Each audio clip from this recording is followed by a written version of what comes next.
Good evening.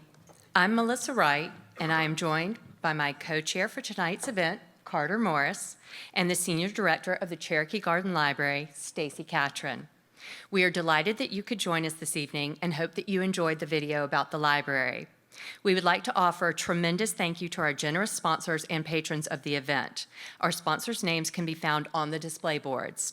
We would especially like to thank our top-tier sponsors, Ellen Beard, Louise Staten Gunn, Cindy and Ben Linhart, Atlanta Homes and Lifestyles Magazine, Flower Magazine, Gail and Pete Furness, High Hampton Resort, Sarah Keenan Kennedy, Mary Reynolds Morrison and her family, Arbor Medics, Mary Wayne Dixon, Howard Design Studio, Charlotte Moss, and Jane and Bill Whitaker.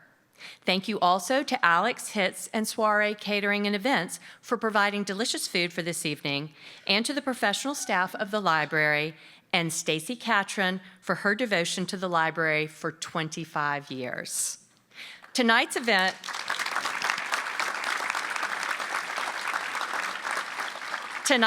would not be possible without the commitment of our amazing committee: Betty Ballantyne, Helen Boast, Jim Landon, Kathy Lee, Richard Lee, Kim Mansfield, Tavia McCune, Michelle Nichols, Nancy Patterson, Greer Pope, Claire Reed, Blair Robbins, Muriel Shelke, and Rosa Sumter. We also extend our gratitude to each of you for attending this special talk tonight. We have two exciting announcements that we would like to share this evening. Stacy? It's really hard not to get overexcited about these announcements, so just give me a minute to regroup.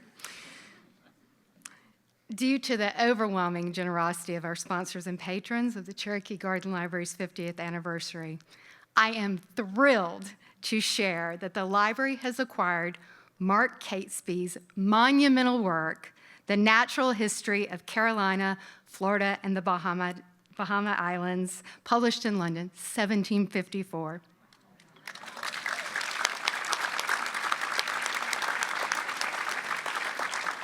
This has been a dream of many of the founders and myself for a very long time. So when I say this is a big deal, this is a big deal.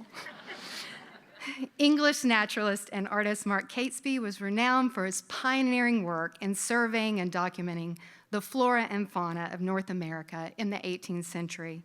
After decades of travel in the Southeast region and the Caribbean, he worked for 20 years to produce this rare 2-volume work with 220 hand-colored images.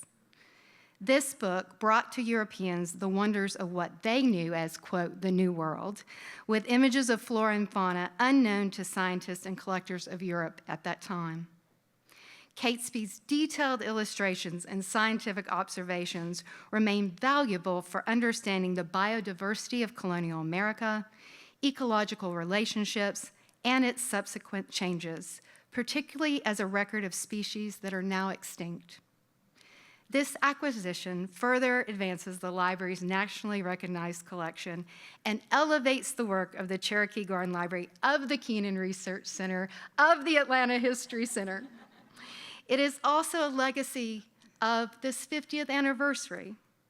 These large folios, guess what, are going to be on display right after this program. And you're going to get to see them when you go to the reception, and I promise you, they will amaze you. If we had 1 million hats to throw in the air right now, we would throw them. Thank you so much, and it's now my pleasure to introduce Carter Morris with an even bigger announcement.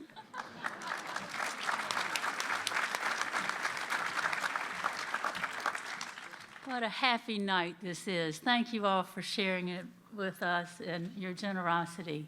I'm honored to share the news of a major milestone in the history of the Cherokee Garden Library. The Lamar Ellis Oglesby Community Outreach and Research Fund was created during this 50th anniversary year to celebrate Lamar Oglesby's formative role in the development and success of the Cherokee Garden Library. The fund was established with the generous gifts from the Oglesby family and is held within the Cherokee Garden Library endowment. It provides support for our professional staff, for student fellowships, and for community collaborations.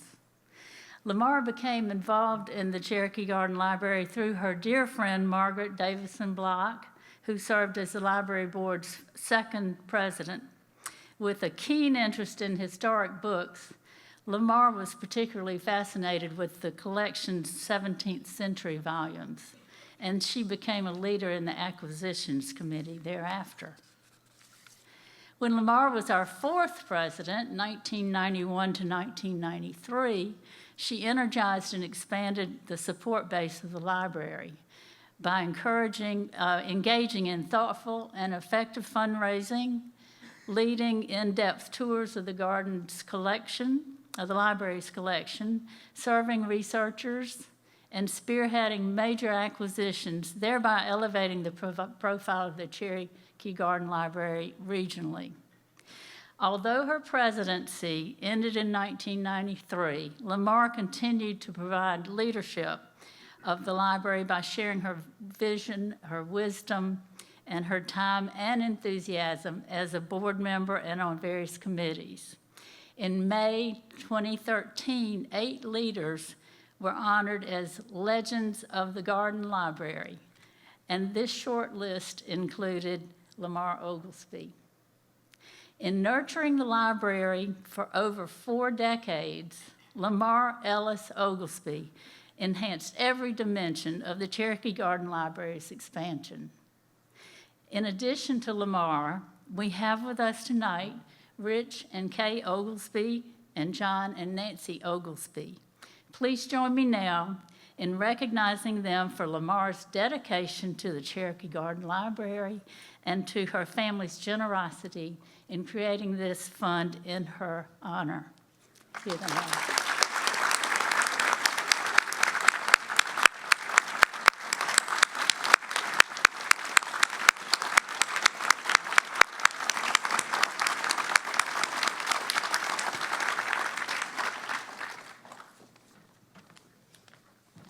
Now, oh, you've got this, okay. Thank you. Thank you, Carter and Stacy. There will be a brief question and answer session following the talk. And now I would like to welcome award-winning architect Stan Dixon to introduce our speaker.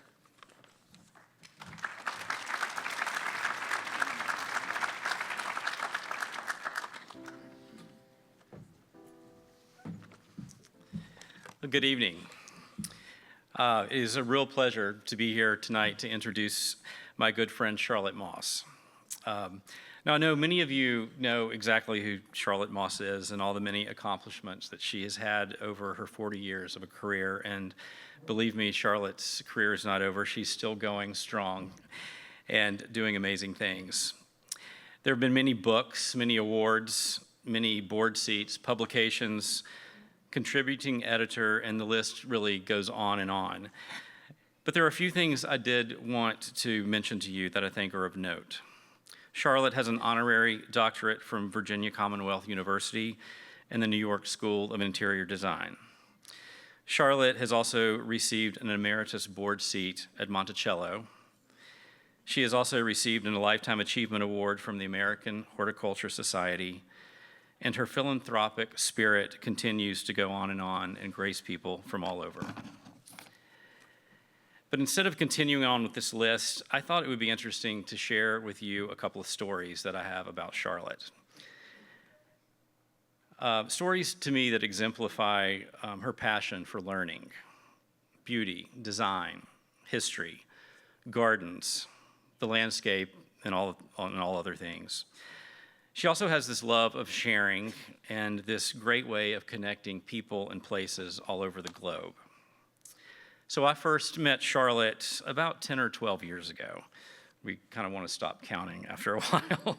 It seems like yesterday. But we're both members of a group called Leadership of Design Council, where designers, architects, landscape architects who travel around and get to do interesting things and go to interesting places. And we were on one of those trips, and we were ironically in Charlottesville, Virginia. It was my first time to meet Charlotte. And of course, she provided our entire group with a behind-the-scene tour of Monticello after the doors were closed to the public, where we got to walk around and inspect every inch of it. But then after dinner that night, there was a more subtle ask. Charlotte said, "Hey guys, let's get up in the morning before the sun rises, and let's go and look at the sunrise just as Thomas Jefferson did." I think I was one of the few suckers that did that next morning. There were a few of us, but I will never forget it. We got up, we went out on this hilltop and looked out over the Virginia horizon, and there the sun came up. And Charlotte quoted Thomas Jefferson, "I rise with the sun, but whether I retire to bed early or late, I retire with the sun." It was a really special moment for us that day. And as that trip went on, we toured some other houses in Charlottesville, and I remember being at one of those houses, still a bit starstruck with Charlotte as a young architect. And she said, "I think I have one more house in me, Stan. One day I would love to return back to Virginia, where my family is from and where my roots are, and do a house in Virginia. And one day we're going to do that together." And then as time went on, we did these other trips with the same organization all around the country. But then there was a time where we were going to go to Ireland. And about 3 or 4 months before we were to go to Ireland, I got a telephone call from Charlotte. And Charlotte said, "Stan, I've contacted this guy, Mark Donnelly, who has incredible entree to great gardens in Northern Ireland and houses in Northern Ireland. And I've got Suzanne Tucker going with me, Mark, and there's one extra seat in the car. Would you like to join me?" So of course I said yes, and we went on our trip with the leadership of Design Council, and after that we set off in our car and drove across the countryside of Ireland and toured these houses. And it was the companionship and seeing these beautiful things and places and people, and we were sharing our stories and our own eyes and our own vision of all of these details. It was just honestly quite incredible. So I really, really appreciate that moment, Charlotte. And then a few years later, Charlotte gave me a call. It was about 3 or 4 years ago, right during the middle of the throes of COVID. And she called me and she said, "Stan, I finally talked Barry into buying a house in Charlottesville." So she said, "Would you help me with it?" It was a day I never really thought would happen, but it did, and I was ecstatic. Charlotte said it was going to be kind of a minor renovation, and about 3 years later of construction and then incorporating John Howard to do the gardens, we've had a fantastic time, and it was just an incredible experience, and I'm so appreciative of Charlotte for giving me that opportunity. To me, I wanted to talk about Charlotte just a little bit, and these stories to me exemplify her passion for people and places and beauty, and that's the real person that she is.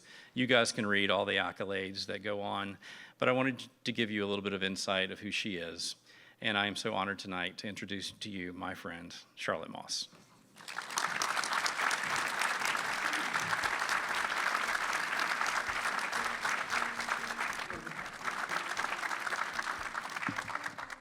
So I'm sorry I have to turn sideways, but anyway.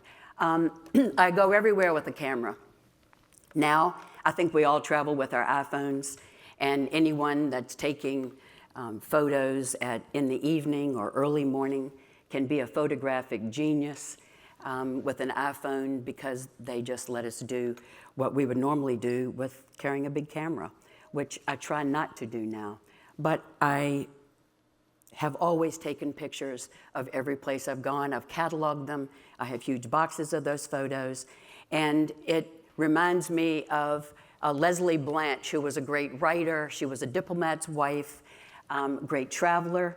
And she wrote a cookbook called Around the World in 80 Dishes, because she felt that if she couldn't return to the country, she could make the dish, and she could recapture the rapture, as she said. So that is why I take so many darn pictures, is so that I can look back on them one day when I'm in that rocking chair and recapture the rapture. So tonight I'm just going to tell some stories about gardens, because you can always read the history, you can read the descriptions of all these gardens, but it's really the experiences that we have in these gardens that are really so important. And years ago, I was with my sister. We were at Chateau de Chaumont which I will talk about later, at a garden festival, which they have every year. And we were coming up to Paris, and it was about that time of night, the golden hour, when it's just so beautiful. And I said to our driver, get off the highway, we're going to Bagatelle, because we were very close then. So we went to Bagatelle, and it was too early for the roses because it was, it was early May. And my sister and I started walking around, and we ended up in the garden of all the bearded iris. And I thought I was gonna have to get down on my knees. But we did have to wait for 3 tourists to leave, because I do not like tourists in my pictures. I don't know them, and I'm sure they're nice people, but I don't want them in my pictures. So every color conceivable was in perfect bloom in that bearded iris garden. And so really the point of this is that we have a plan in life, and we make a trip, and we make an itinerary, and we go to these places. Every once in a while, that moment of serendipity is the sweetest moment of all. And that was our moment that day.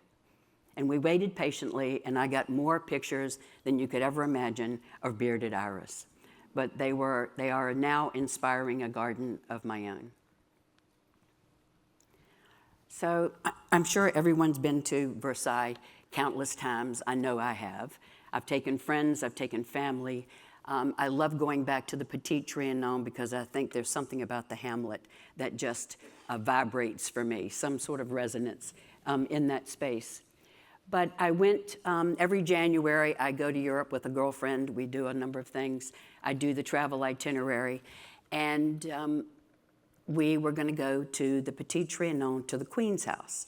Now, I have been walking by, as I'm sure most of you have, walking by the Queen's house at the Hamlet for 45 years, which has been closed to the public because it had not been restored until LVMH came along and Dior spent 4 million euros restoring the inside of the Queen's house.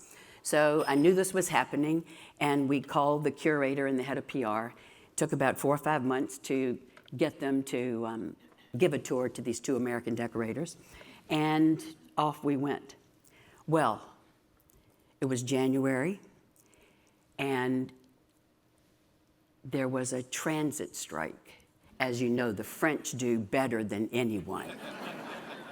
I mean, everything shuts down. Any excuse not to work, they don't. Anyway, so here we take off to Versailles. We're in the car, and we get to the Petit Trianon. We meet the 2 women, and they literally go up and knock on the door because there's no one there. So we had Versailles to ourselves, and it was amazing. So she knocks on the door, and this woman comes out of a window and says, "I'll be down in a minute." I mean, it was like something out of the 18th century. She comes downstairs, and she's got a chain of keys about this long, and she hands them to the PR director and said, "Have a nice day," basically. And off we went to all the structures, walking all the way through from the Petit Trianon, and inside the Belvedere. We went inside the Belvedere. Then we get to the Queen's house. We are inside the Queen's house that I've waited 45 years to see. We open the shutters, and it's snowing. And I said to Suzanne, my friend, never again will this happen. A transit strike, no tourists in my pictures, and it's snowing. What could be better? Anyway, that was a very special moment, never to be repeated.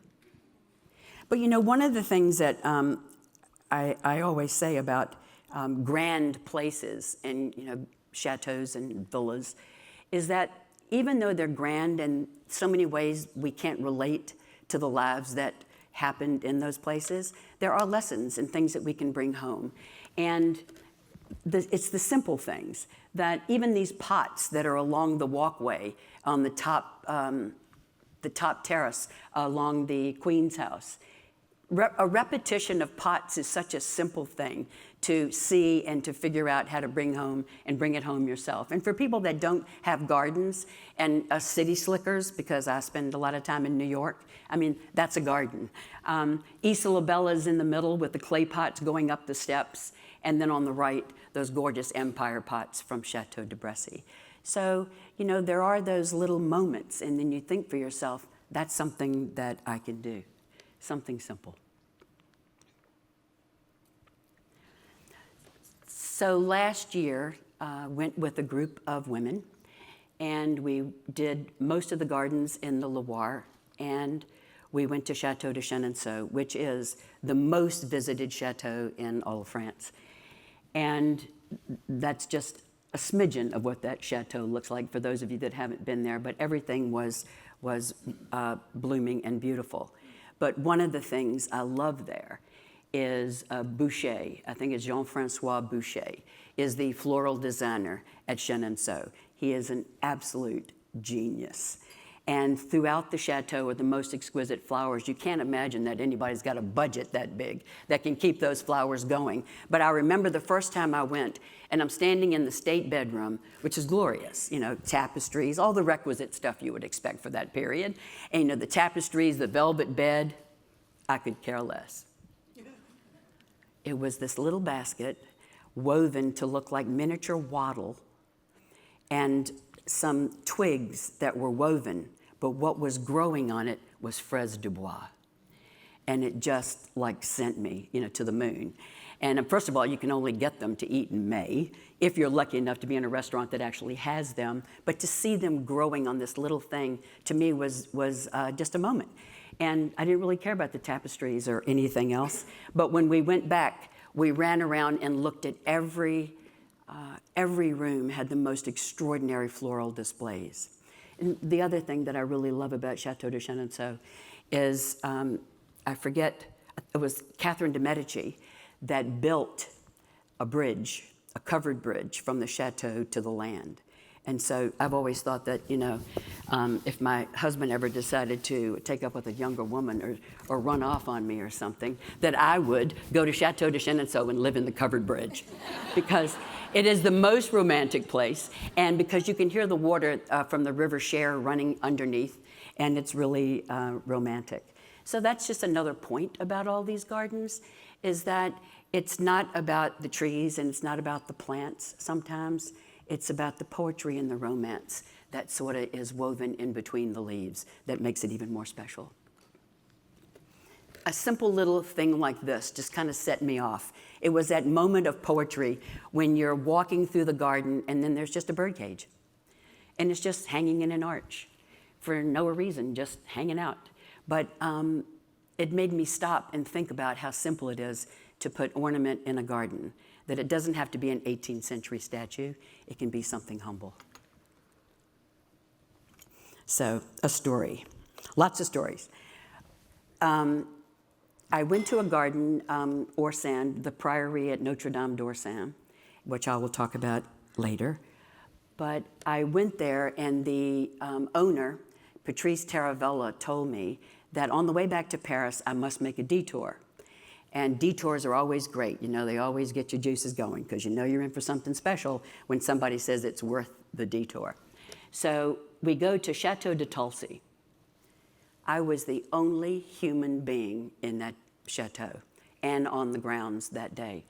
And what you can see here is wallpaper on the left-hand side that has a lot of birds. And on the right-hand side, there's a fabric that's been embroidered and everything that's in the master, what would have been in the master suite, and with birds on it. And then I walked around the gardens. The espaliers were fabulous. But on the front porch was a bird cage. Then I go into a receiving room, and there's a number of bird cages. And I hear birds, but I don't see any. And then I go to the next floor. Anyway, for all the way up to the top floor of this chateau, I heard birds singing, but I never saw any birds. But I must have seen a dozen bird cages. So of course I had to keep going, you know. It's kind of like when you go to somebody's house, your mother said, don't you ever open the medicine cabinet, don't you ever look in a closet. There are just certain things you just do not do, okay? Well, I just kept going because I had to. And I get there and I hear these birds and this guitar strings being picked. There's a dark room, and on a video screen are birds flying around with a bunch of guitars pretending they're Keith Richards or something. And they're landing on the guitars, plucking them with their little claws and playing music. I don't know who thinks about these things, but you know, you gotta love a person that came up with something like that, because it made me think, and I sure did. It was pure entertainment that day when I had the chateau all to myself. But I think one of the places that definitely has influenced me and is Rousham in England. It was a garden started by Charles Bridgman, who was the royal gardener at the time. William Kent came along later and kind of cleaned it up and took out some of the formality. And it's a beautiful landscape garden. And I think Bridgman was responsible for one of the ones responsible for the English landscape movement. And what you can see here is the pigeon house and the porte cochere and wonderful structure where he has all these gorgeous benches, which, by the way, a friend of mine in England is now copying, and I now have one in my house in Charlottesville, one of the copies. But the thing that struck me here was the rill, because the rill winds its way through the landscape, and all it is trees and this little bit of water, and you can hear it. It's like music. And it hit me, and I recorded it. And I just knew somewhere down the road there would be a rill in my life. Le Moulin de Tuileries was the country home of the Duke and Duchess of Windsor when they lived in the Bois de Boulogne. And the Duke was quite a gardener, built some really wonderful structures. There's a rockery. There's all sorts of things that are still in evidence that the Duke was responsible for, with the exception of the plantings, of course. But he had the vision to ask Russell Page to design some of the gardens, and those boxwood in those little squares is the only thing that's remaining of the Moulin. And the Duchess, of course, knew how to spend money, and she hired Stéphane Boudin to do the decorating. So it was a great combination, landscape and interior design. So fast forward, I meet Patrick Vinke, who owns it, and he and his partner owned the Moulin, and they were restoring it. And those clay pots on the left were the Duke of Windsor's, and they're all still in the greenhouse. And the border that's there is just someone's idea of what the Duke might have done.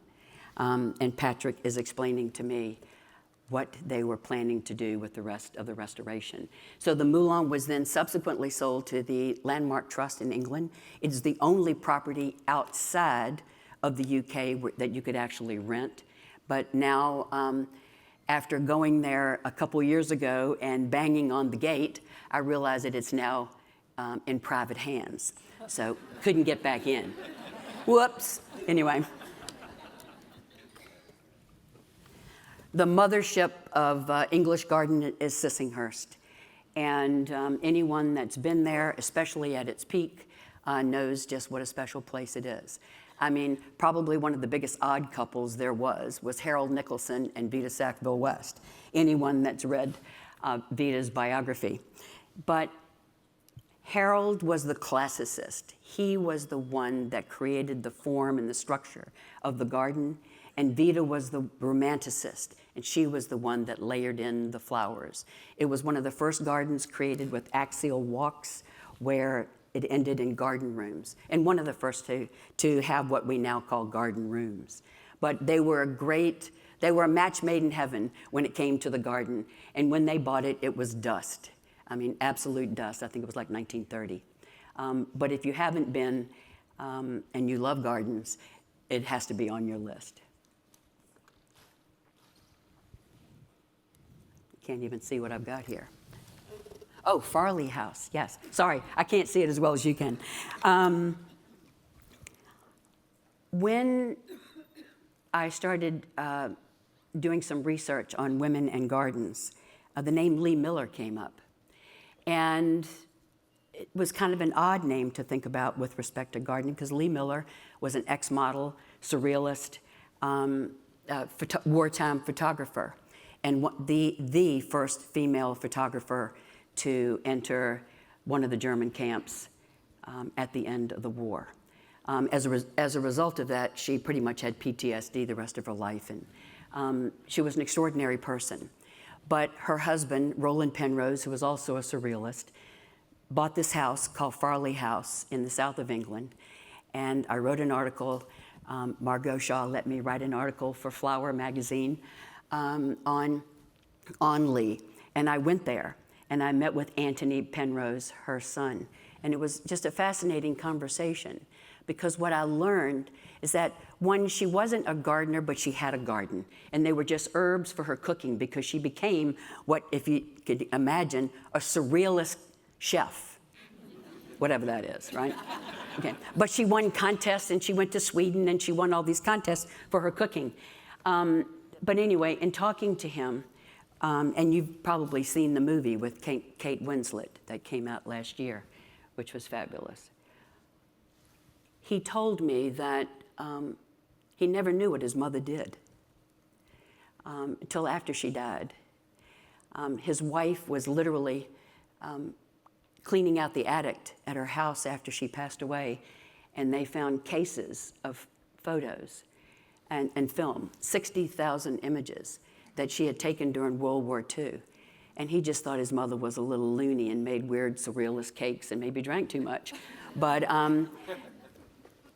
60,000 photos where she documented World War II. And so he has dedicated his life to honor his mother and to promote the photo collection that travels once in a while. And you can go and visit it, and you know, it's a simple place, and you can tour the house, and in her kitchen where she cooked, on all the shelves are still her spices. I couldn't take any pictures though. But you know, I mean, people like Max Ernst and Picasso were all there. And Picasso did things for her that are like mosaics that are stuck in the wall in the kitchen and on the outside of the house, and all sorts of thank yous for the weekends that they spent at Farley House where Lee did all the cooking. But it is one of these special little places. So years ago, I called Margot Shaw again, kindred spirits, and I said, Margot, I just went to Ditchley House that Nancy Lancaster lived in when she was in England. Probably, I mean, the best house that Nancy ever lived in, but an extraordinary house. And I think we need to go back. But we need to get some girls together, and we need to go to Ditchley, we need to go to Hazley, and we need to go to Kelmarsh. And we're just going to have a big trip that's homage to Nancy Lancaster. And we did. And we had a good time, didn't we? Yeah. But here on the right is the famous Laburnum Walk that Nancy created at Hazley, which still exists. And the family that bought Hazley, the Haywards, that bought Hazley from Nancy, have since sold it. And they're less willing to receive you, let's just say. But what I love about this garden is on the lower left is the giant chessboard made from clipped yew that Nancy inherited when Nancy lived there. And it rocks on today. But then I just love the willy-nilliness in that upper left of things just left to seed and grow and do their thing, which to me is really what gardening is all about. Just let it happen. And this is Ditchley. You know, Winston Churchill went to Ditchley a lot during World War II because, you know, they kind of knew where he was going to be. He was either going to be in London or be at Chequers. And so he went to Ditchley. And they say he went to Ditchley because he was avoiding, you know, worried about being bombed. well, really, Winston just loved having a good drink and a good meal, and Nancy Lancaster provided quintessential Southern hospitality, and Winston was there probably more than he ever needed to be, just to take advantage of Nancy Lancaster's hospitality. So there are places that you visit that really stir you up. And Grousset is one of them because of the number of follies on the property. I'd been there twice, both for dinner parties, and decided, and they were in the evening, and I knew what was in that landscape, and I had to go back. So I went early one Sunday morning, and I was the only person there with a group of architects. And I didn't bother them, and they didn't bother me, and I didn't have any tourists in my pictures again. So, but what I loved here is, I forget the year, but Carlos de Bestigui bought Grousset, hired Emilio Terry, and the two of them proceeded to make it even better than it was when he bought it, and created all of these follies in the landscape. The pyramid, and then this wonderful tent, which is totally lined with blue and white Delft tiles. For those of you that love blue and white Delft tiles, I mean, it's a tile fest on the inside, with green velvet curtains in this tent. But the thing that struck me, I love trees. The way this tree was leaning, to me, just felt like another piece of architecture. And it was just sitting there in the middle of the field all by itself. So I don't know if it was an accident or somebody planted it, but to me it was pretty magical because it drew you into the field to see this tree. You know, when you finish a talk like this, you realize that, you know, all these people probably know much more about you than you ever thought you wanted to know about anybody when you are revealing things that appeal to you in sort of a weird, quirky kind of way. And that's not the only tree that's appealed to me. Whoops. We did visit Corrence last year when we went again on our trip.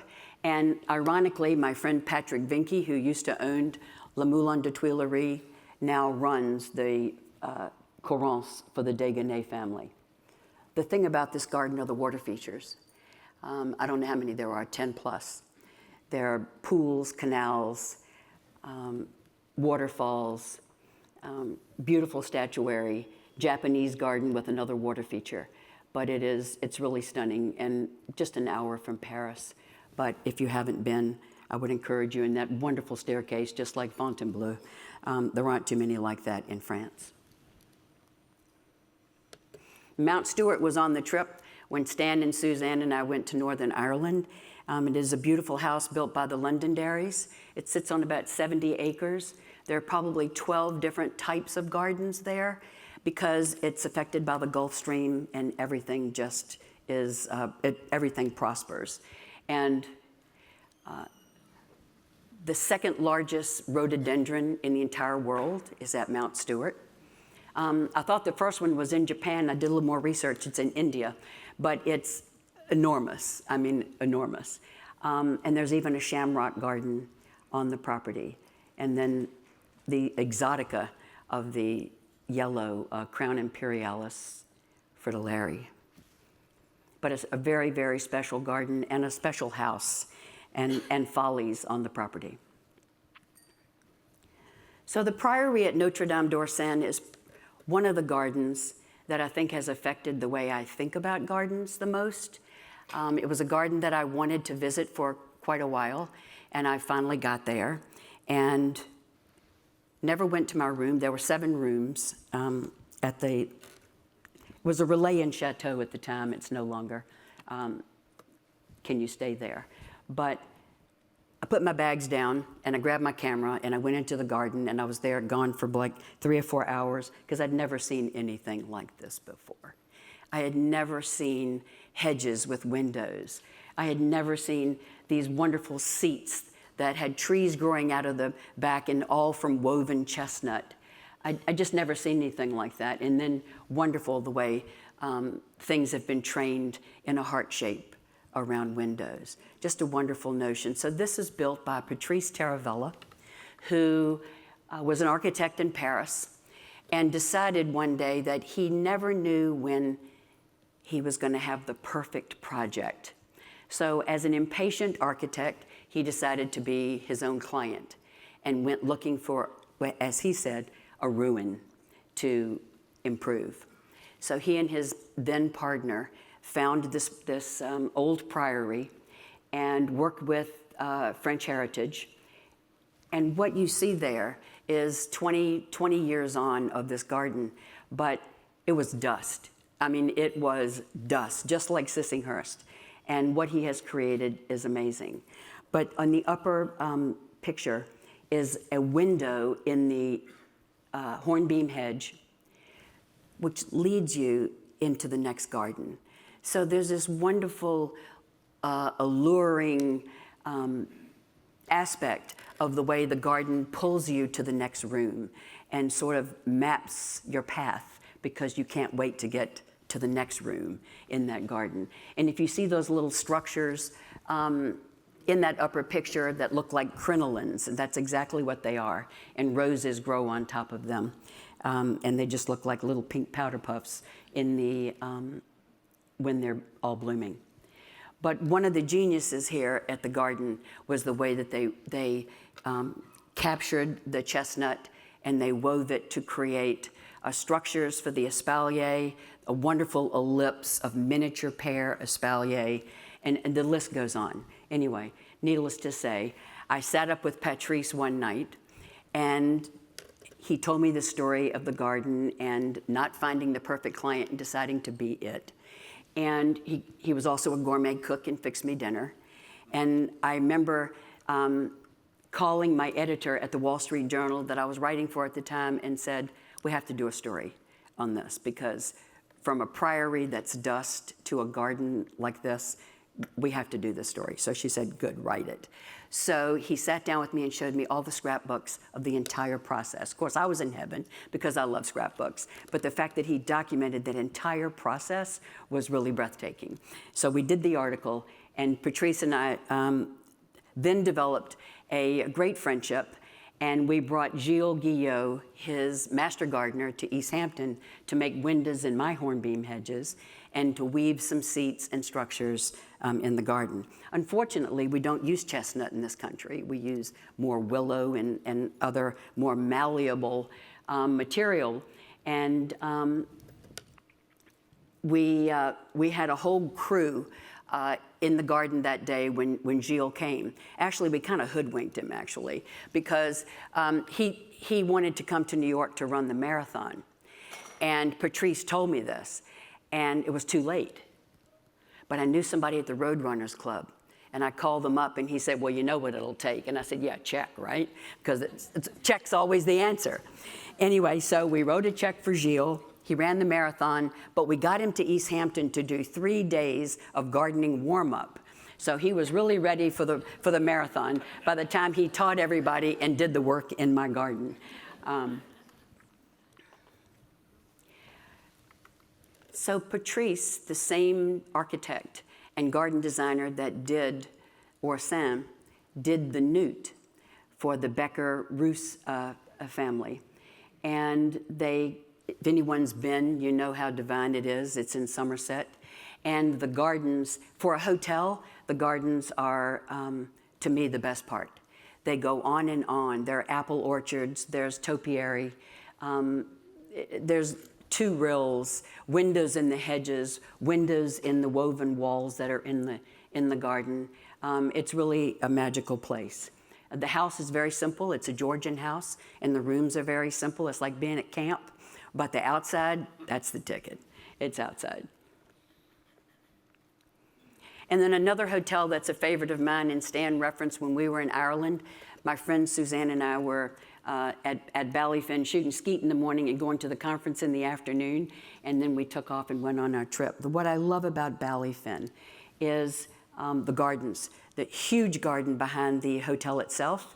There are more gardens that they're building in an enclosed area.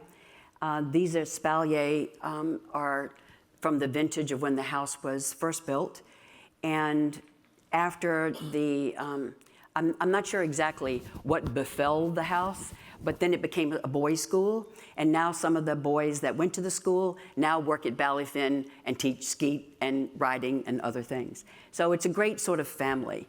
But I love Ballyfin because you can't, my husband actually has to talk to me there because he can't play golf. And because there is no golf course. I mean, there's a grass tennis court, and I've never seen a human being on that grass tennis court. I mean, we walk, we talk, we play Scrabble, and otherwise we just walk the gardens and enjoy Ballyfin. And I love on the right, this pineapple, I call it the pineapple fountain, sits in front of the chicken house, or what was the chicken house. Pretty lucky chickens, I think. So the point of that is every once in a while, you know, it's even in a hotel, someone understands. They understand what people want. And it's not all in the hotel room, it's on the property itself. And they've created something that keeps you in the landscape. Twice I missed trips to Spain, to the Alhambra, owing to work.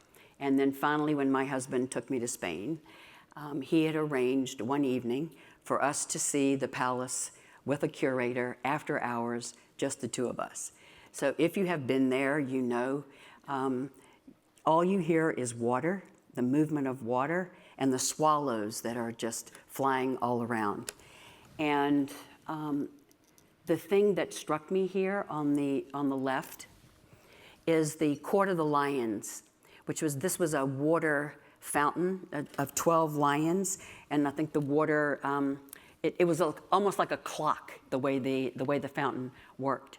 But what I loved, and again, it's that simple notion, like those repeating pots, that there's so many things that you can learn from these gardens. And it's not about the stone, and it's not about the statues, and it's not about the architecture. It's about that single tree.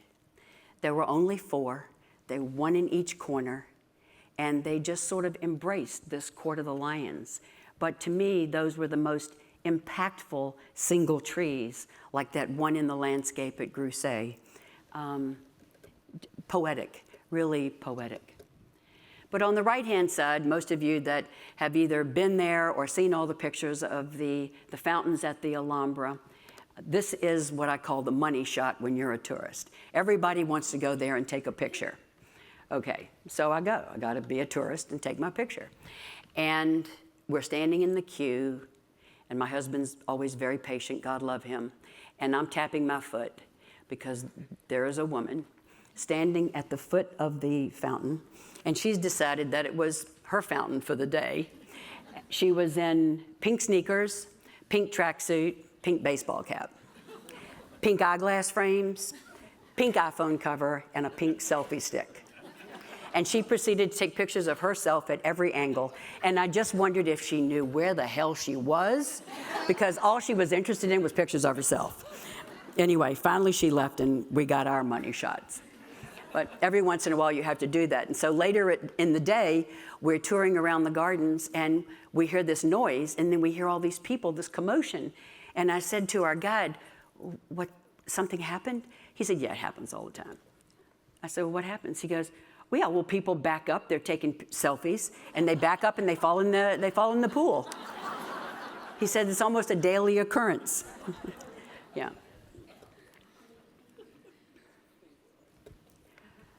So Schönbrunn Palace is really, for me, an indoor garden, although it's a huge landscape, the palace in Vienna.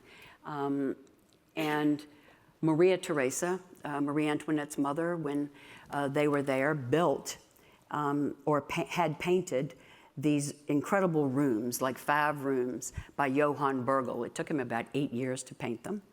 And she actually had a bedroom in one of them. But it took me 6 months to get an appointment. And because you have to have an appointment to see this part of the inside of Schönbrunn. And it was just breathtaking, the trompe-l'oeil painting, and to think about how old it was. I had 2 cameras. I had a big camera, and then I had a small handheld digital. And my husband was great again. He'd hold one, I'd take pictures with the other, we'd switch cameras. He said, "You have taken more pictures of 5 rooms than I thought was humanly possible." And I have every detail. So anybody that wants to do any trompe-l'oeil in their work, just call me because I got the photos. Anyway, the palace is pretty spectacular. It's Baroque, 1,400 rooms in this palace, but those 5 were the most special to me. Oops. So Herculaneum, Pompeii, Oplontis, not about gardens. They were all ruined when Vesuvius blew up in 79 AD, I guess it was. And they were all buried. But when we went to Herculaneum, to me it was about the gardens that were painted on the walls, the fountains, the birds, even birds interacting with worms and insects and butterflies, and beautiful flowers and vines trailing around the columns in the architecture. And it was all in the painting. And to think that this was buried and not discovered at Herculaneum until about 1709, and then not really identified till much later, like 1738. And Oplontis was I think, a private residence for the most part. And when you go there and you see the painting on the wall, you just can't believe that it was buried for centuries and was rediscovered. And when you are standing outside, who's been there? Okay. So when you're standing outside and you look up at the village, you know that here you are, and up there about 3 stories is the village, and you know that the rest of Oplontis is going right underneath. And what's going to happen with that? And are they going to be able to ever excavate it? But I think owing to funds, this is generally what happens. They have funds, they do a little work, they run out of money. They wait another 10 years, get another pocket of change, and do some more restoration. But Herculaneum was less prominent than Pompeii, but bigger and richer. And the level of painting on the walls, the tile mosaics, is really breathtaking, and so many beautiful garden images represented there. Hello? Here we go. So I think one of the places we can learn so much from, and unfortunately, all of these gorgeous European flower shows, expositions, we go, we see, we look, we drool, and we can't bring a thing home. Unless you choose to smuggle something in your suitcase. But you can just go and look and feed your eyes and feed your soul and listen to what I loved is listening to garden enthusiasts talk to the growers and to listen to this animated conversation from people that love what they do and people that love what they do. And all of those conversations. And then to see everybody else walk off with plants when I can have nothing. Yeah. But Chelsea is by far, to me, the granddaddy of all flower shows. And years ago, my husband was running investment banking for Merrill Lynch worldwide at the time. And he came home from work and he goes, the bankers in London called me and they want us to have a marquee at the Chelsea Flower Show. He said, a flower show? These are investment bankers. I said, they're English and you will do it. So they took a marquee, we entertained clients, we walked around the Chelsea Flower Show, and we're in David Austin with the roses all at the peak of perfection. And my husband hears his name. And he turns around, and it's the chairman of the Bank of Scotland. So they had a great talk. I looked at roses. I came back to get him, and I said, did that pay for the marquee? He goes, pretty close. Yeah. So Chateau de Chaumont that I mentioned at the very beginning when my sister and I were coming back to Paris. They send out a directive and invite about 15 landscape designers, gardeners, to participate in the garden festival every year. And they give them a theme. And the first time I went was in the 90s. And on the left, I've used this slide repeatedly. If you've seen it before, I'm really sorry you're going to have to live through it again, because it is something that really got to me. And in combination with going to Orsin and seeing the woven chestnut, and then going to Chaumont to see woven willow. So this was a husband and wife basket weaving team. They were not gardeners at all. They planted saplings of willow and wove them as they grew. But the theme was Willows in the Mist, and it was a water-themed garden festival. All of a sudden, the mist came out of nowhere, and I thought I was going to faint. I thought this was the most, I just couldn't stand it. And then it would die down, and then the mist would reappear. And they weren't gardeners. They were basket weavers. And they just put those puppies in the ground and grew them and grew them and grew them until they created this beautiful maze of woven willow. And then the time when I went with my sister, the theme was gluttony and the 7 deadly sins. So how in the heck do you do that in a garden, right? Giant baskets, full of things, very, very robust. And I can't even remember the theme last year we went. Margot, do you remember? Anyway, we went again last year. We took the group, and I can't remember the theme, but I just remember it wasn't as exciting as the 7 deadly sins and water. But anyway, I can't wait to go back again because I love seeing what imaginations can come up with a theme and how diverse they can all be. So there used to be a garden festival at Chateau de Courson. It has since moved to Chantilly. And again, it's one of those festivals where you go and you see the best growers in the world, and you just sit and listen to the conversations, and it's like the Tower of Babel, all kinds of languages being spoken, but everyone is enthusiastic, because that's what I think gardeners are in the end. They're enthusiastic, and they're optimists, and that's what I love about gardening. It's so much more interesting than interior design. A sofa is a sofa, it just sits there. Trees grow, flowers grow, things die, you got to replace them. It just goes on and on and on. And it's just so exciting. And I just think that gardens have a way of inspiring us. They frustrate us. There's so many things that we interact with a garden that you could just never do with tables and chairs. Just not the same.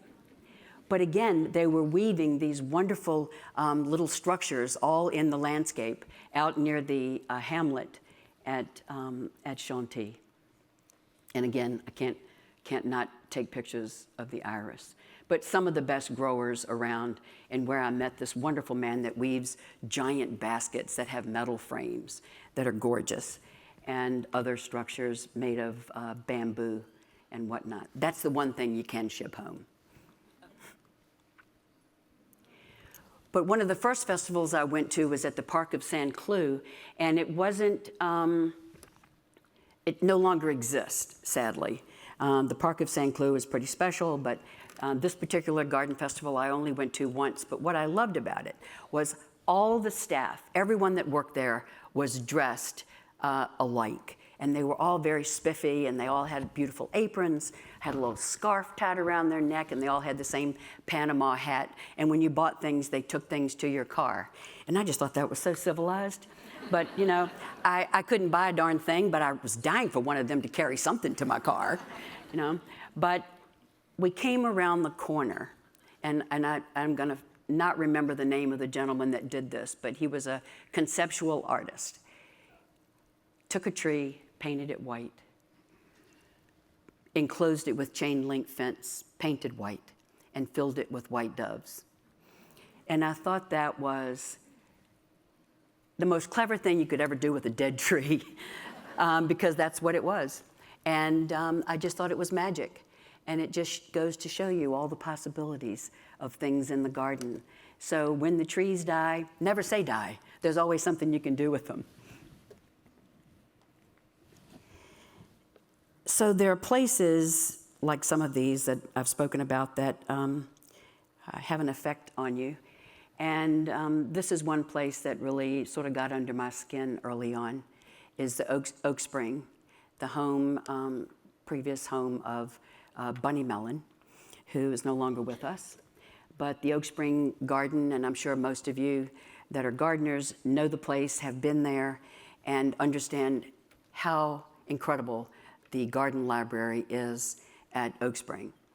So years ago, I called my editor and I said, I want to interview Mrs. Mellon for an article. At the time, she was over 100. And I got an interview set up, and then it was canceled because, as you probably all remember, there was a little issue with John Edwards, and which we would all like to forget. But it kind of spooked her, and she didn't want to have an interview. So I waited 2 more years and went back to interview her and did this article. But the place has always been very special to me because, one, I love libraries. You're so lucky to have the one you have here. And I love this one. So there are times in your life when you feel compelled to do certain things. And I felt that there was a marriage to be had between the Oak Spring Garden Library and something commercial that would enable other people to be exposed to this library. And I had a long chat with Peter Crane, Sir Peter Crane, about the foundation and raising money, because you don't want to tip into those endowments. You want to just keep raising money. And it's important to have that income stream. So we had a very serious discussion about income. And I said, I have an idea, and what do you think? So I proposed the idea that we use some of the garden library assets and approach de Gournay in England and create some very special wallpapers that would be a great way of taking the Oak Spring Garden Library to a larger audience. So this is some styling that was done in advance of the launch of the collection, which just happened 2 weeks ago. And these are some of the patterns, that the espalier on the left, the series of pots by Munting that were created, a beautiful landscape, and on the right-hand side, something that looks very Linnaeus with pictures from other books. But they have created some stunning, stunning product. And I must say that of all the things that I could do, having put these two together to create this collection was very, very gratifying for me. And I'll never forget going to de Gournay and proposing this and having them be so enthusiastic about it. But they have spent a fortune creating this collection for Oak Spring, and it is a beauty. So we were there just 2 weeks ago, and beautiful, beautiful party celebrating this collection, which will now go on the road and be in all the de Gournay showrooms around the world. But very gratifying for me to, one day you just have an idea, and when it happens, it's, kismet. So all those gardens you see, all those places you go, all those things that you record in your memory, things that get under your skin, all seem to come to roost somehow in your life and in your own garden.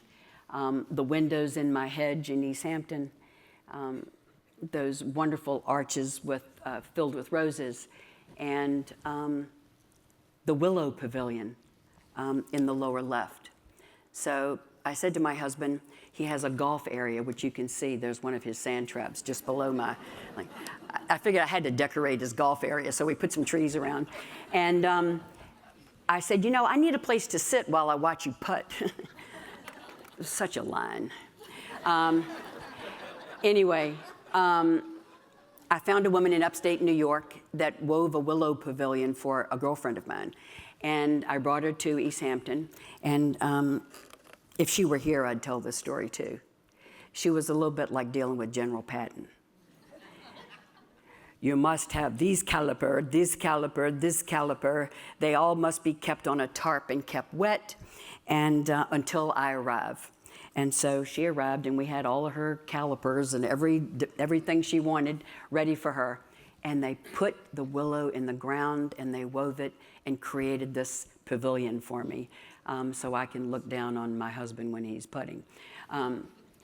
And then a young man, Raleigh Adams, that I discovered last year at a garden festival, made the 2 obelisks out of poplar bark for me for the entry.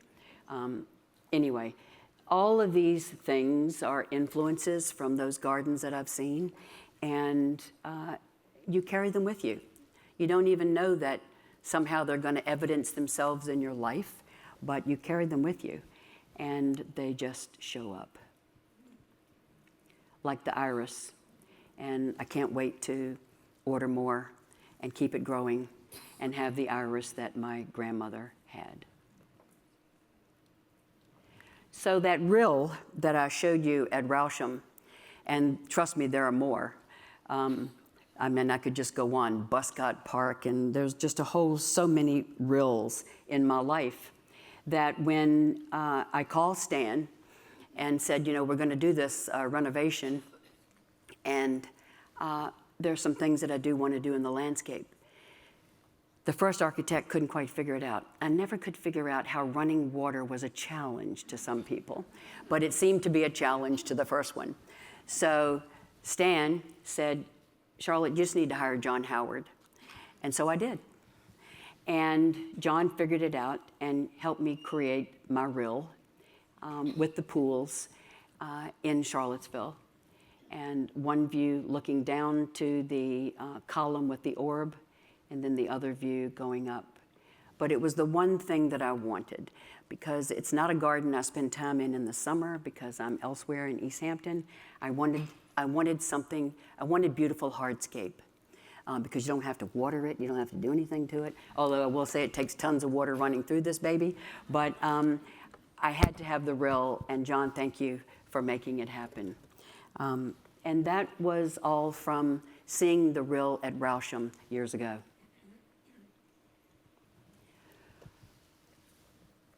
Trees, plants, walkways, statuary, all the things that make a garden. There are 3 that you can't buy, 3 that are not tangible, that to me are part of the magic of a garden. And that is the shadows, the light, and the sky. Bunny Mellon said that the sky is the roof of a garden, and it is. It's the way it silhouettes everything is just another element, and it's free. Thank you.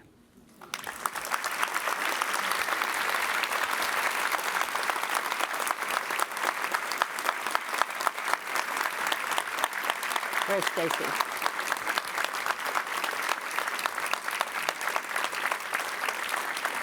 Thank you. I think Stacy said we had time for 3 questions, maybe. Where's Stacy? Oh, there you are. Do we have time for 3? Okay, all right. I can't see anybody. You okay? Yes. Okay. You have so much boxwood. Do they not have a blight? Oh, I had my share of blight. No, I'm talking Oh, there in Europe? in Europe. Yes. Do they have the blight? Oh, a lot of gardens have been decimated. I mean, totally destroyed. Well, they have here, so I Yeah. just wonder. Yeah. But now I think everyone's getting it under control. Yeah. Yeah. Thank you. Oh, this is an easy crowd. That's it? Okay, thank you very much.